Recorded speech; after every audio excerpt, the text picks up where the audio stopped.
Já por essa questão de histórias familiares contadas, né?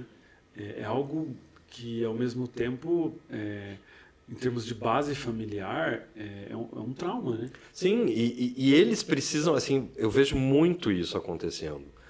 Porque a relação do povo ucraniano com os russos, sempre, nos últimos tempos, principalmente por causa da União Soviética, ou seja, tinha muita gente que... O pai era russo, a mãe era ucraniana, ou seja, sempre teve uma relação ok. Há uma questão de que a Ucrânia politicamente tinha um interesse em se aproximar da União Europeia por questões econômicas, financeiras, eles viam, a juventude queria, mas não havia um ódio dentro do país, Ucrânia, da população em relação aos russos. Isso não havia. Agora, no pós-guerra, eles criaram, e com razão, porque teu país, a tua cidade é bombardeada diuturnamente, você não vai dormir uma noite sossegado, porque você não sabe se o teu prédio vai levar uma bomba ou não, um míssil ou não. Quer dizer, você olha todos, se você olhar, por exemplo, seguir no Twitter, por exemplo, que é um lugar que a gente tem informação constante, você vai ver bombardeios diários praticamente lá. Ou seja, não existe possibilidade de você ter qualquer amor, você nutrir qualquer amor por um isso país. Isso vai ser um trauma agora. Exatamente. Eterno, né? Ou seja, se havia algum sentimento de alguma relação fraterna entre ucranianos e russos, ela acabou, não existe mais. E se tem um envolvimento, por exemplo, a avó é russa ou o avô, o tio, e o tio é pró e vai junto, e o sobrinho, sei lá, afilhado, neto, é pró-Ucrânia, e aí, por exemplo, eles vão para o front. Existe casos assim? Não, em território ucraniano, inclusive as famílias de origem russa, elas não querem ouvir falar da Rússia. Entendi. Isso é uma coisa muito interessante. Quem está dentro da Ucrânia está mesmo aqueles de origem... Exato, eles estão ligados. Né? Se tornou justamente porque continua o fato de que mas não é possível. Como é que você vai...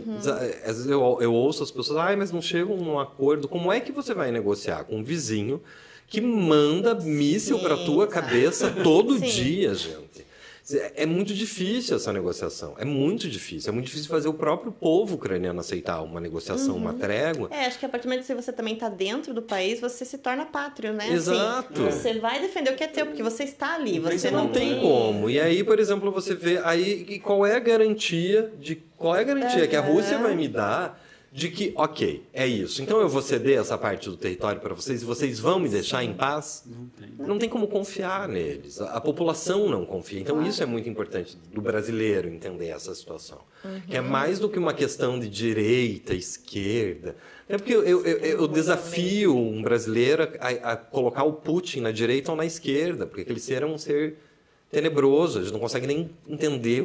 Quer dizer, você não consegue, mas ainda assim você fica naquela. Quer dizer, o Putin ele tem na área dos costumes ele dá uma olhadinha para a direita porque é conveniente para ele, na área da economia ele dá uma olhadinha para a esquerda porque é conveniente para ele, e aqui no Brasil a gente fica ouvindo a direita e a esquerda defendendo o Putin, sabe, gente?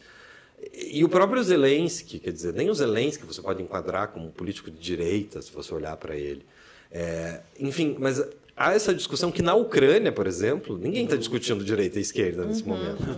Não há essa discussão lá. Quer dizer, lá não tem, mas aqui no Brasil, infelizmente, a gente acaba caindo nessa de direita e esquerda. E complica daí a visão do brasileiro em relação ao conflito.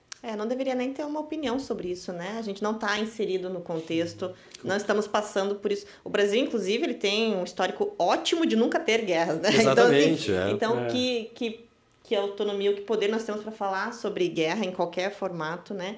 E como você mesmo falou, direita e esquerda aqui é uma questão, é uma coisa. E o brasileiro também não sabe diferenciar direita e esquerda no Brasil, então nem lá. Então é muito complexo, é uma questão muito complexa para análises de Facebook, por exemplo. Exato, eu já prefiro pensar no seguinte, tem alguém matando pessoas. Não me parece certo já. Ali. Então, o que está acontecendo, né? Vamos deixar os estudiosos questionarem ou comentarem, mas...